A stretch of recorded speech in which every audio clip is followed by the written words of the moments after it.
숨기려고 묻어둔 진실은 결국 누군가의 목숨을 데려가면서 다시 떠오르게 된다. 고성이가 내민 사진을 본 순간 지은호의 몸은 그대로 굳어버렸다. 사진 속에서 환하게 웃고 있는 두 사람. 한 명은 분명히 자신이었다. 그리고 그 옆 어깨를 맞대고 장난스럽게 V자를 그리던 청년. 한우진. 입술이 먼저 이름을 기억해냈다. 대학 시절 동아리방에서 새벽까지 카페를 전전하며 공모전을 준비하면서 수없이 함께 보냈던 그 친구. 연락이 끊어지고 나서도 문득문득 떠오르던 얼굴. 그 얼굴이 지금 이 집에서 고성희의 손에서 이렇게 나올 이유는 단 하나밖에 떠오르지 않았다. 그리고 그 한 가지 가능성은 너무 말이 안 돼서 더 무서웠다. 근데 이 사진이 왜 이사장님 손에 있어요? 지은호는 아직도 고성희를 엄마라고 부르지 못했다. 회사에서는 늘 그렇듯 이사장님이었고 사적인 자리에서도 그 호칭이 입에 먼저 붙었다. 고성희는 잠시 조용히 은호를 바라보더니 사진을 식탁 위에 천천히 내려놓았다. 그 아이, 네가 말하는 그 친구. 맞아. 네가 아는 그 한우진. 은호의 심장이 쿵 떨어졌다. 네. 그리고 그 애는 내 아들이야. 단어 하나하나가 귀를 때리는 느낌이었다. 무슨 말이에요? 조금 돌려 말할까 했는데 이제는 그럴 시간이 없는 것 같네. 감나무 보육원 기억나지? 고성희의 목소리가 낮게 가라앉았다. 지은호는 몸을 움찔했다. 며칠 전 이지혁과 함께 찾아갔던 그곳. 쓰러져 가던 감나무와 동네 어르신의 증언. 남녀 쌍둥이가 같이 있었지. 근데 불나던 해엔 여자애만 남았고 엄마라는 여자가 갑자기 나타나서 아들만 데리고 갔어. 그 말들이 다시 귀 안에서 울렸다. 그 보육원에 네가 있었어. 고성희가 말했다. 그리고 네 얼굴이랑 똑같이 생긴 남자애가 하나 더 있었지. 은호의 손이 떨렸다. 그 애를 내가 데려왔어. 그게 지금의 우진이고. 숨이 막히는 듯한 침묵이 흘렀다. 넌 거기에 남았고. 고성희의 눈에 잠깐 죄책감이 스쳤다. 그러니까 지금 병원에 있는 환자, 간 이식 받으려고 했던 그 사람. 그 사람이. 지은호의 목소리가 갈라졌다. 제 오빠라는 거예요? 그래, 네 쌍둥이 오빠. 머릿속이 새하얘지면서도 멀리서부터 무언가가 쓸려 올라왔다. 감나무. 작은 두 손이 서로를 꼭 붙잡고 있던 느낌. 유라야, 바나나 먹고 있어.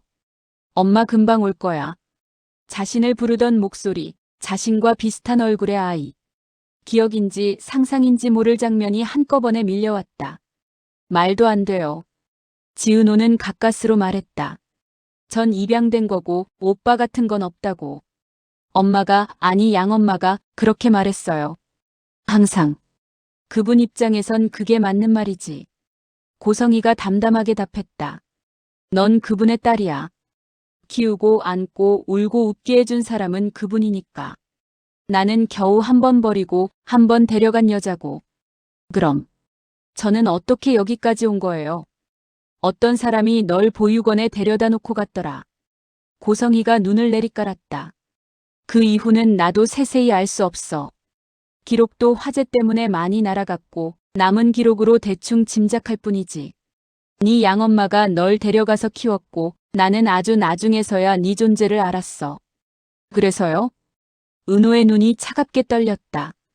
그래서 지금 이 타이밍에 왜 이런 말을 하는데요? 왜 제가 간이식해줄 수 있는 사람이란 걸 알게 된 다음에야 오빠라는 말을 꺼내요? 고성희는 숨을 길게 내쉬었다. 네가 아무것도 모른 채 이식을 해주면 그건 내 죄가 덜어지는 방식이야. 몰랐으니까 어쩔 수 없었다고 생각할 수 있지. 근데 그 짓은 나도 못하겠더라. 그래서요? 그래서 네 앞에 어느 정도는 진실을 올려놓고 선택하게 하려는 거야. 선택. 지은호는 비웃음이 섞인 숨을 뱉었다. 제가 뭘 선택할 수 있는데요? 오빠 살릴지 말지. 그 선택이요? 그래. 너무도 간단하게 떨어지는 한 음절이었다. 선택은 네 거야. 난 이미 수없이 잘못했고 지금도 그 잘못의 연속 위에 서 있을 뿐이니까. 말도 안 돼요. 지은호는 의자를 밀치듯이 일어나 섰다. 차라리 모른 척 끝까지 속이시지 그랬어요. 그러면 그냥 안 한다고 버티면 그만이었는데. 그래서 지금 와서라도 말하는 거지. 고성희의 목소리가 낮게 떨렸다. 너를 속이는 죄를 더는 쌓고 싶지 않아서. 저는요.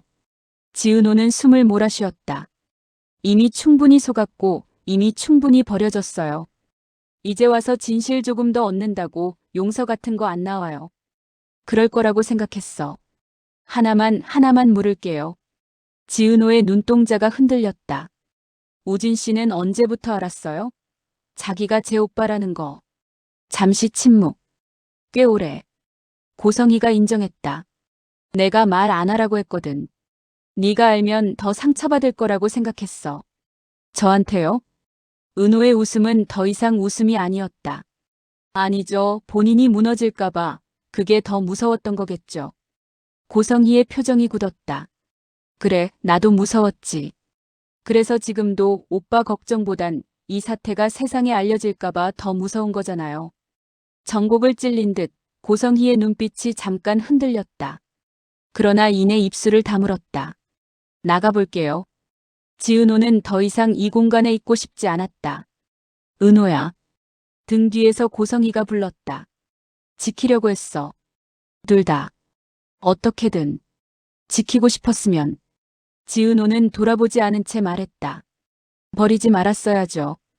현관문이 거칠게 열렸다 닫혔다. 차가운 복도 공기가 뜨거운 눈물을 식히지 못했다. 밖으로 나오자마자 휴대폰이 울렸다. 이지혁으로부터 온 전화였다. 네. 목소리 왜 이래? 이지혁의 목소리에는 노골적인 걱정이 묻어 있었다. 어디야 지금? 그냥 바람 좀 쐬고 있어요. 거짓말. 지혁은 단번에 잘라 말했다.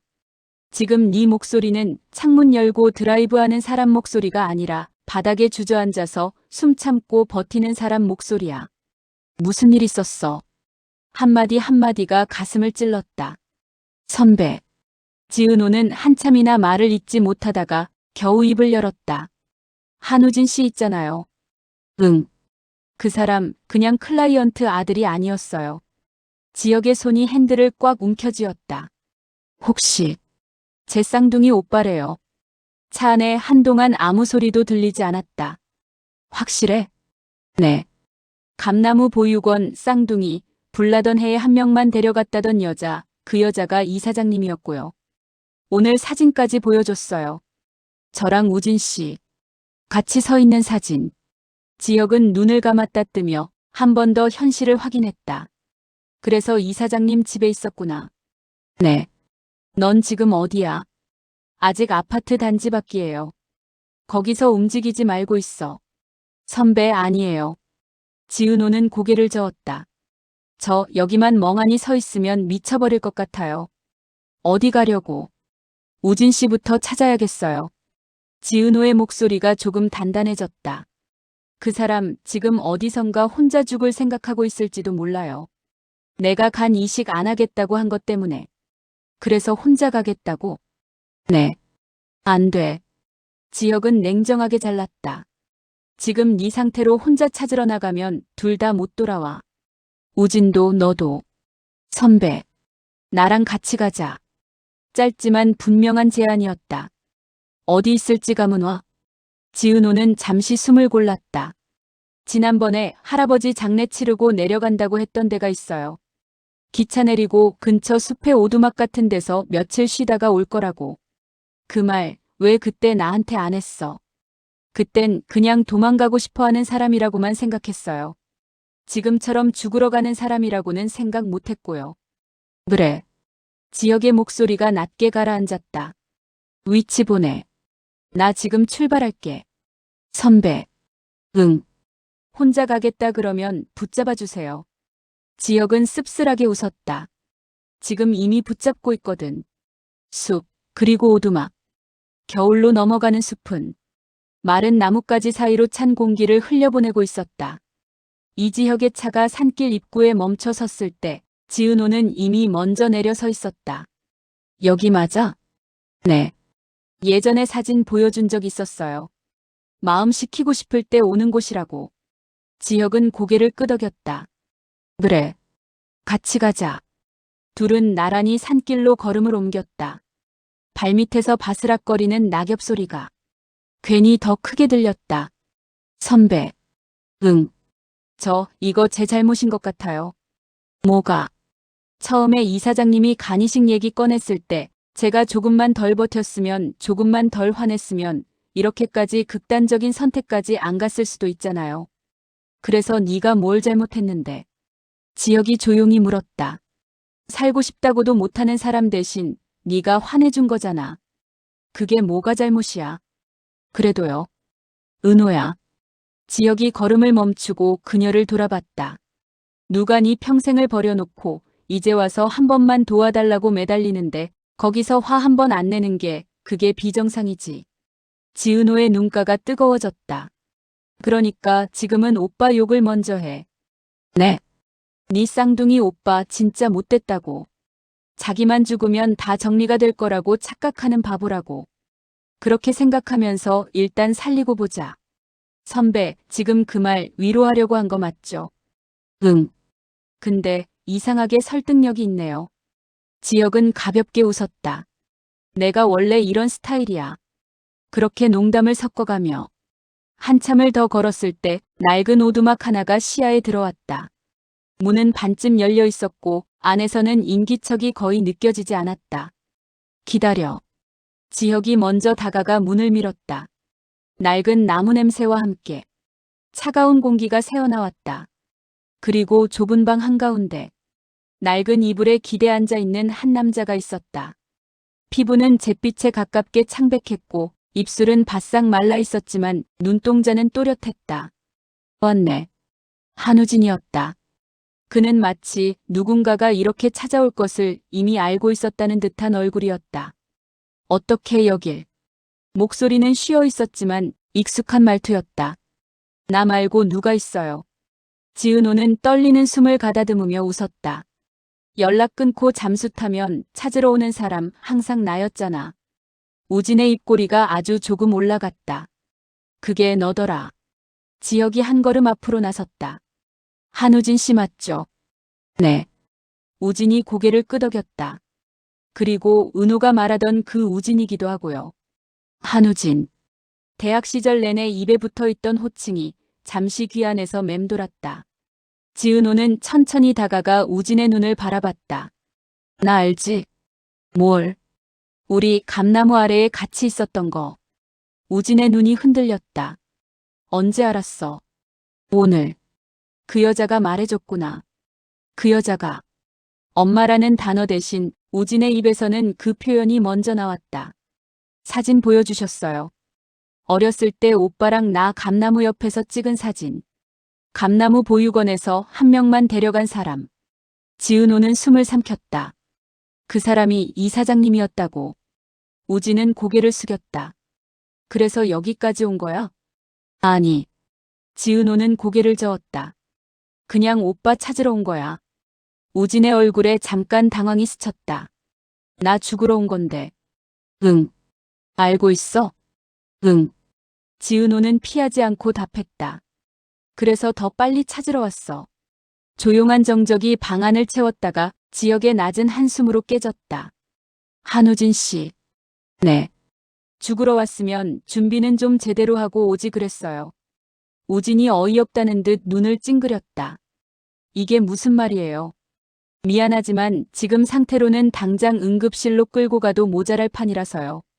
죽을 준비는커녕 살려면 당장 움직여야 하는 상태거든요. 살려면. 우진이 중얼거렸다. 선배, 말 좀 예쁘게 하세요. 지은호가 나직이 말했다. 그래도 여기까지 온 사람인데. 그래서 일부러 더 세게 말하는 거야. 지혁이 담담하게 받았다. 여기서까지 예쁘게 말해주면 진짜 죽고 싶어질 수도 있거든. 오빠. 지은호가 다시 입을 열었다. 나 오빠한테 화 많이 났었어. 우진이 눈을 들었다. 언제부터? 병원에서 사라졌다는 얘기 들었을 때부터. 살 사람 다 살려놓고 혼자만 도망가는 사람 같아서. 자기만 힘든 척하는 사람 같아서. 우진의 손가락이 미세하게 떨렸다. 근데 지금은 조금 달라졌어. 뭐가? 이 사장님이랑 오빠랑 저까지 엮인 이 판 자체가 너무 더러워서.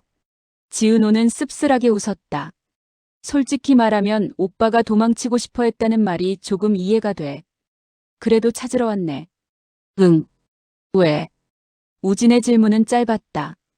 내가 죽고 나서 편해지라고? 아니. 지은호는 단호하게 고개를 저었다. 오빠가 죽으면 제가 평생 더 힘들어질 것 같아서. 우진의 눈이 커졌다. 내가 죽으면 네 죄책감이 줄어드는 거 아니야? 오히려 늘어나겠지. 지은호는 말끝을 세게 눌렀다. 내가 안 한다고 해서 오빠가 죽었다 그 생각에서 어떻게 빠져나와.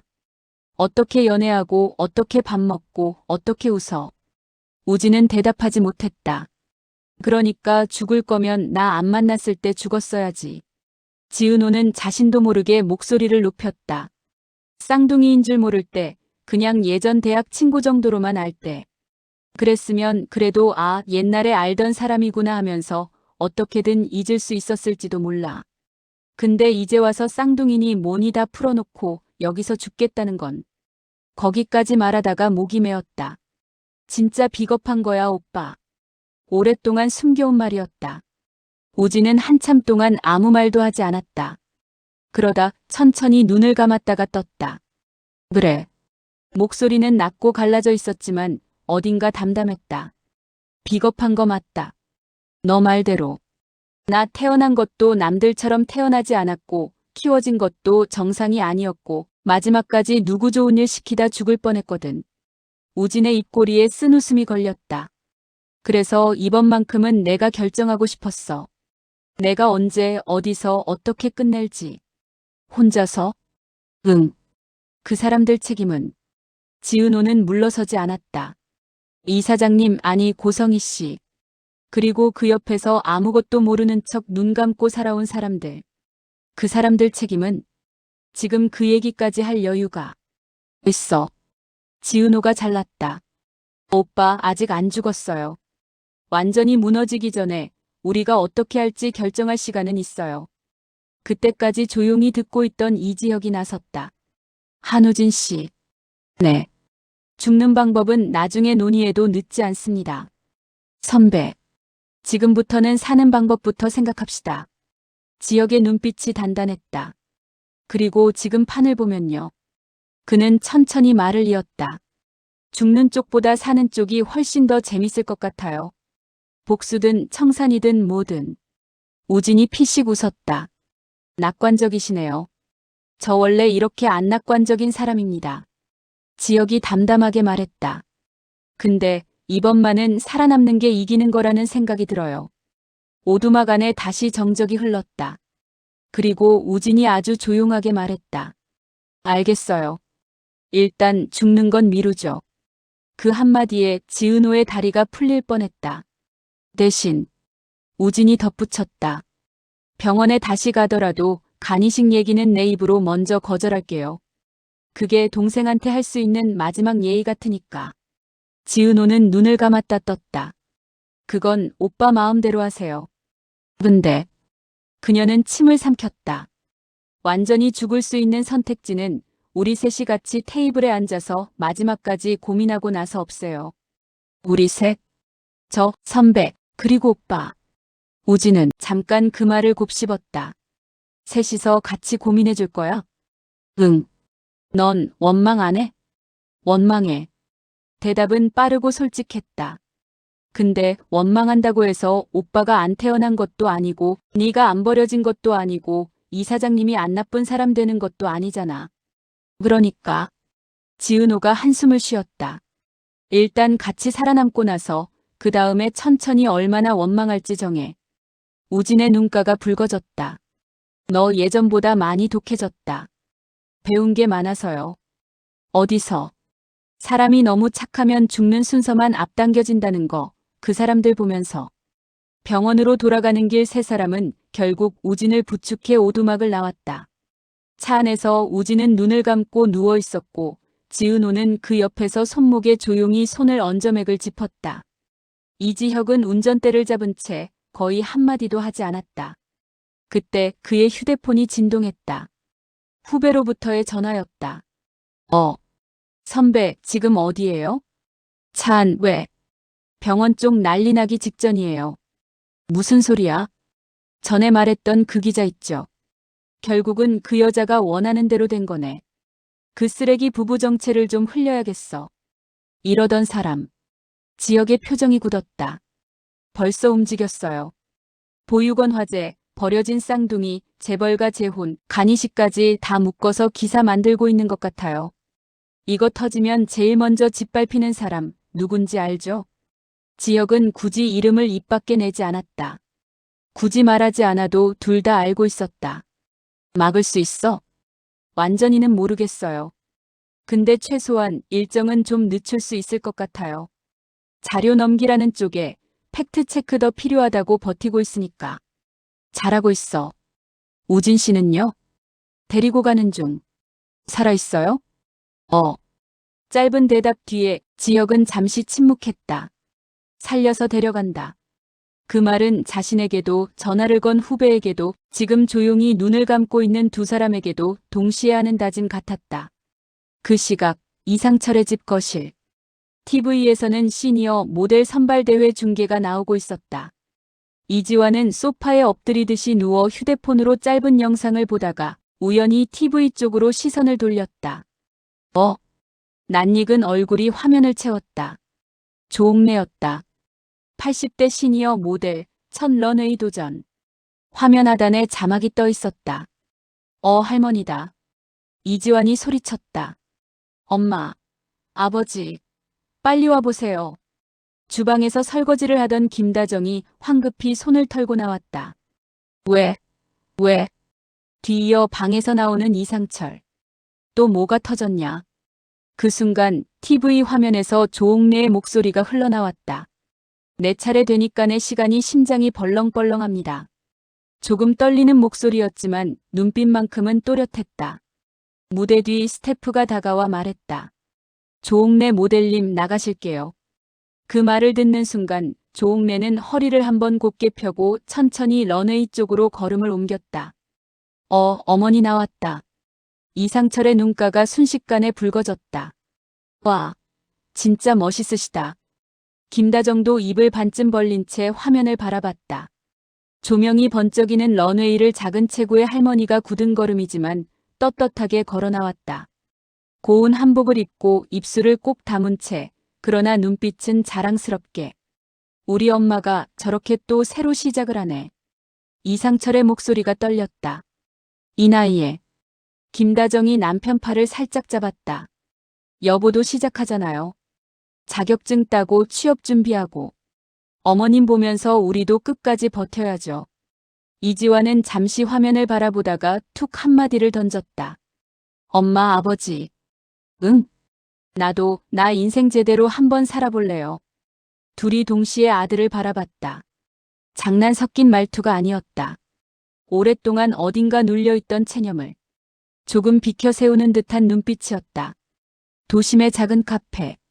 창가 자리에 앉은 이수빈은 두 손으로 머그컵을 감싼 채 숨을 골랐다. 문이 열리는 소리에 고개를 들었다. 미안, 늦었지. 정장 차림의 박성재가 급히 들어와 자리에 앉았다. 회의가 좀 길어져서. 괜찮아요. 오늘은 제가 기다리는 날이니까요. 수빈이 웃어 보였지만 표정에는 긴장이 묻어 있었다. 무슨 일인데 이렇게 진지하게 보자고 했어. 성재가 먼저 물었다. 회사 사람들 눈치 보일 정도로. 오빠. 수빈은 잠시 눈을 감았다 뜨며 말했다. 오빠가 오랫동안 짝사랑했다던 그 여자야.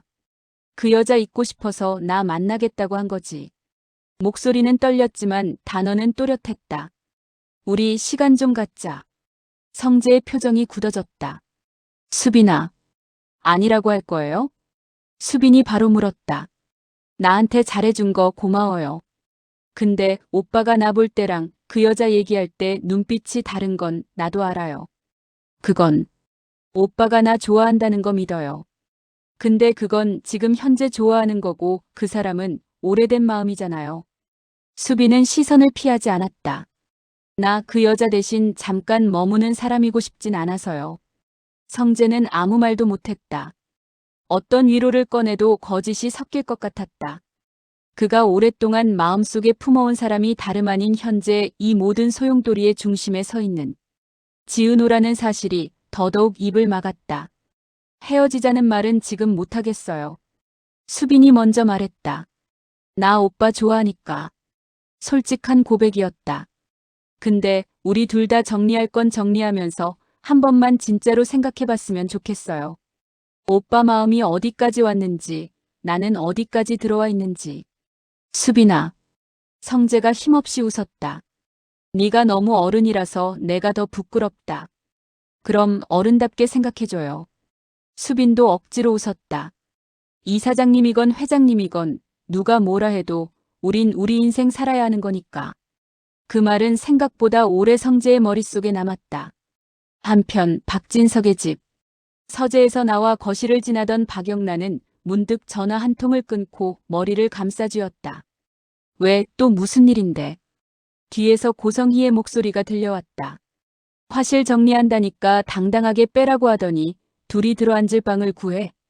영란은 돌아서서 어머니를 바라봤다. 엄마, 그건 아빠 들어오실 때까지 결정해. 고성희가 서류철을 탁 내려놓으며 말했다. 웹툰이니 뭐니 그거 다 좋다 이거야. 근데 최소한 누구랑 어디서 살 건지는 엄마한테 말할 권리 정도는 줘야지. 엄마가 싫어할 것 뻔해서 미리 말 안 한 거예요. 영란은 입술을 깨물었다. 우진 오빠도 지역 선배도 나 망치러 오는 사람들 아니에요. 그 사람, 요즘 너 입에서 그 사람이 너무 많이 들려. 고성희는 비웃듯 말했다. 간이식밖에 생긴 그 사람, 자기가 목숨 내놓겠다는 그 사람, 웹툰같이 그리는 그 사람, 대체 어느 그 사람을 먼저 챙길 건데? 엄마가 사람을 너무 도구처럼만 봐서 그래요. 영나가 맞섰다. 누군 돈 되는 사람, 누군 화가 안 나게 관리해야 되는 사람, 누군 버려도 되는 사람. 이제는 엄마가 버려왔던 사람들이 한 번씩 돌아오는 거예요. 조금만 받아들여봐요. 고성희의 눈빛이 싸늘해졌다. 사람 힘 빼는 게 취미지. 영나가 먼저 말해버렸다. 쓸데없이 사람 신경 쓰이게 만들어. 고성희는 잠시 말을 잃었다. 보통은 자기가 던지는 말이었는데 딸 입에서 그 문장이 나왔다. 오늘은 엄마가 그런 사람으로 보여요. 영나는 더 말하고 싶지 않은 듯 조용히 방으로 들어갔다. 닫히는 문소리가 이상하게 크게 들렸다.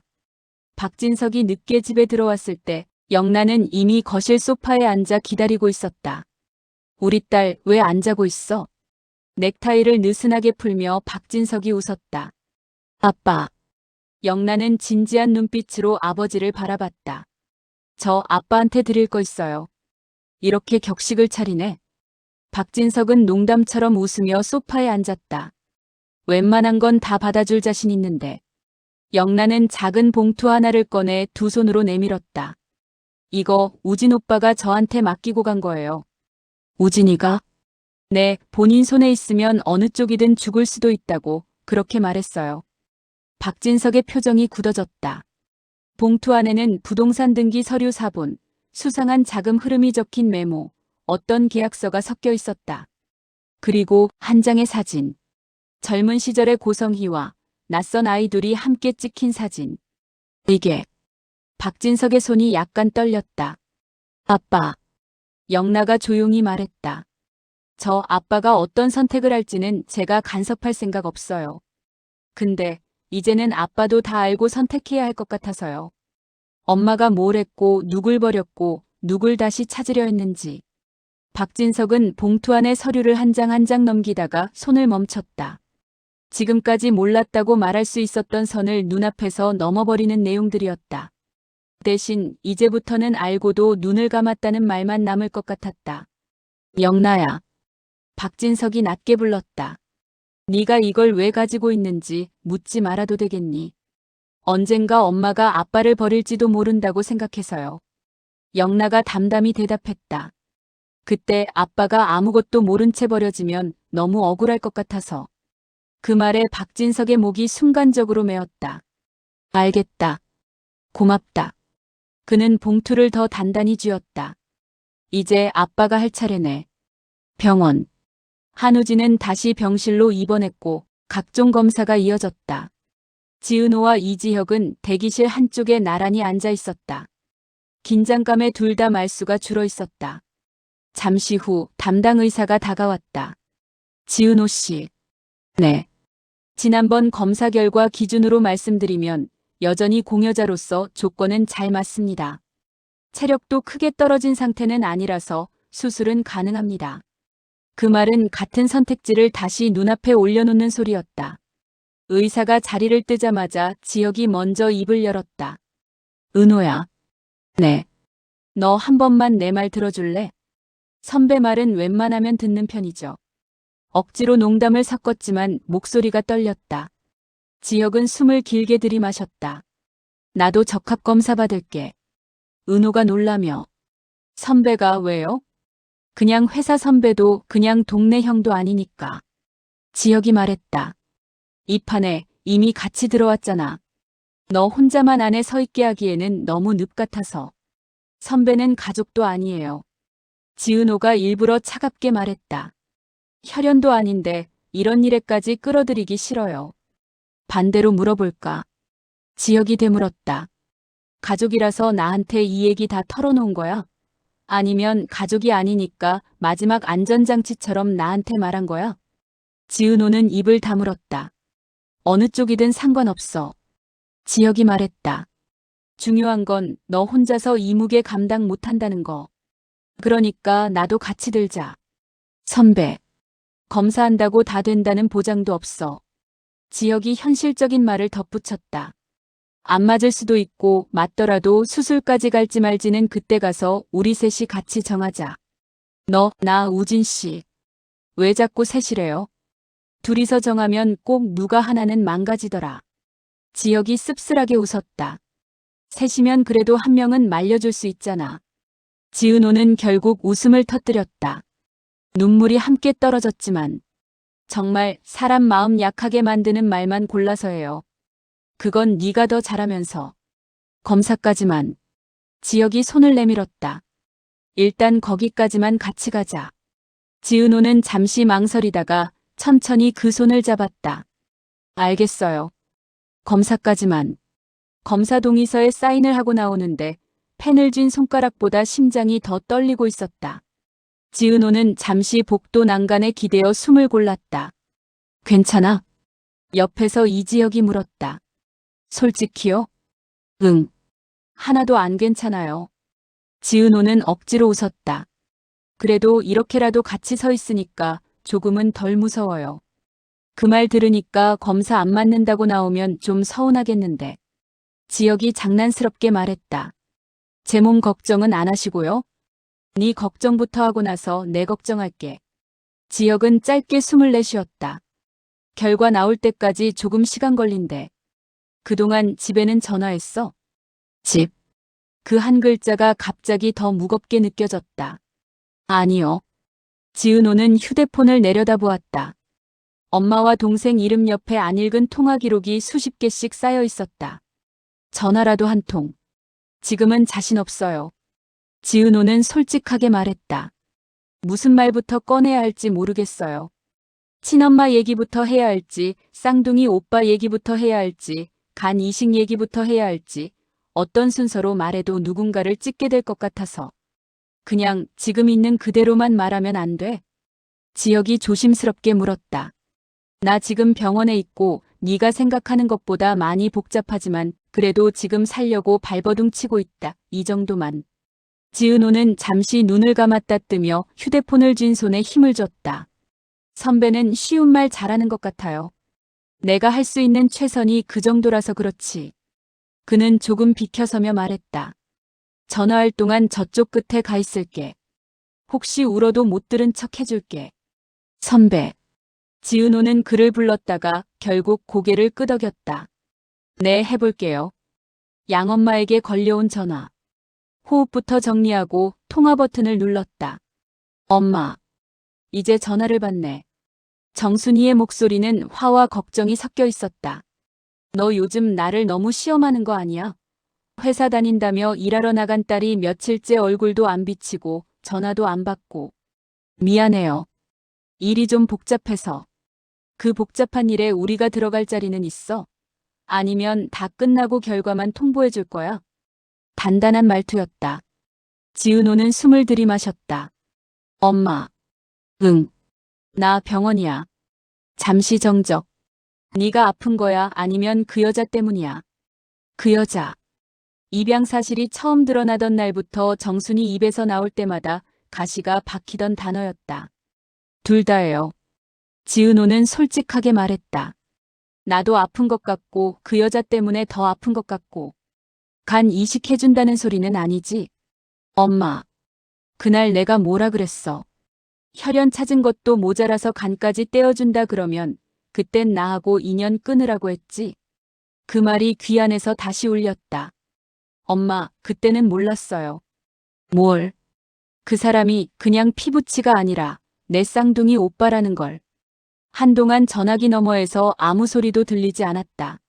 쌍둥이. 들려오는 목소리가 조금 흔들려 있었다. 응. 감나무 보육원에 나랑 똑같이 생긴 애가 하나 더 있었대. 그 애를 그 여자가 데려갔대. 나는 거기 남았고 엄마가 데려갔고. 그래서 지금 한 명은 그 집 아들이고 한 명은 엄마 딸이 된 거지. 누가 그러디? 그 여자가요. 그리고 보육원에서 같이 있던 분도.